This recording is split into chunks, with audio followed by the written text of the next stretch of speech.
मुमकिन है कि वो जो बात बताई जा रही है वो आपको आती है, लेकिन बार बार तकरार से वो बातें पुख्ता हो जाती हैं।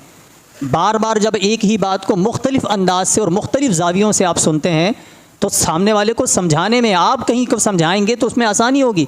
मुशाहिदा तो यही है कि एक दो बार सुनने के नतीजे में कोई चीज़ अजबर नहीं हो जाती कि आप मुकम्मल तौर पर सही से समझ गए। अगर किसी ने ये राय कायम कर ली कि यार हर साल एक ही बात बताई जा रही है, वजह ये कि हर साल नए नए अफराद आ रहे हैं, नए नए बच्चे, नए लोग हैं, नए नमाजी हैं, तो वो कुछ लोगों के लिए वो बातें नहीं होंगी, कुछ के लिए वो बातें पुरानी होंगी। लेकिन जिनके लिए पुरानी हैं उनसे भी अगर आप देख लीजिए कि भाई क्या आप बयान कर सकते हैं, क्या आप सही से समझे भी हैं कि नहीं।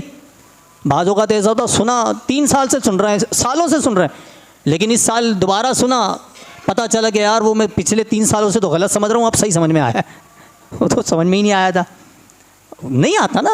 एक क्लास का माहौल अलग होता है, दरस व तदरीस का, सीखने सिखाने का, और एक इस किस्म के मसाजिदों के माहौल जो मुख्तलिफ़ शॉर्ट टाइम में, मुख्तसर से वक्त में, दौरानिए में मुख्तलिफ़ बातें बताई जाती हैं, थोड़ी सी इसमें मुश्किल होती है, यकबार की नहीं समझ में आता, फिर सवालात का मौका नहीं होता, और फिर हमारे पास इतना वक्त भी नहीं होता कि वो सुनने के बाद में जाकर बताने वाले से, सिखाने वाले से पूछ सकें कि हज़रत ये बात मुझे समझ में नहीं आई, मुझे दोबारा समझा दें, दोबारा बता दें, या मेरे जहन में ये आ रहा है। उसको करेक्शन भी नहीं करते, सही से जहन में बिठाते भी नहीं हैं, सवालात का मौका भी नहीं होता।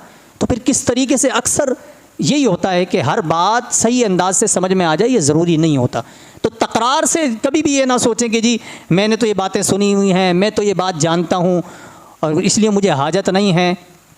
इल्ला ये कि आप इल्म में पुख्ता हैं, इल्ला ये कि आप बेहतरीन गिरफ्त रखते हैं अपने मामलात में, इल्मी मामलात में, मसाइल में, वो मामला फिर जुदा है।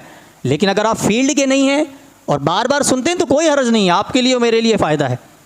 अगर कोई आपको फ़ायदा नहीं भी नज़र आ रहा तो सवाब तो आपका कहीं नहीं गया ना। और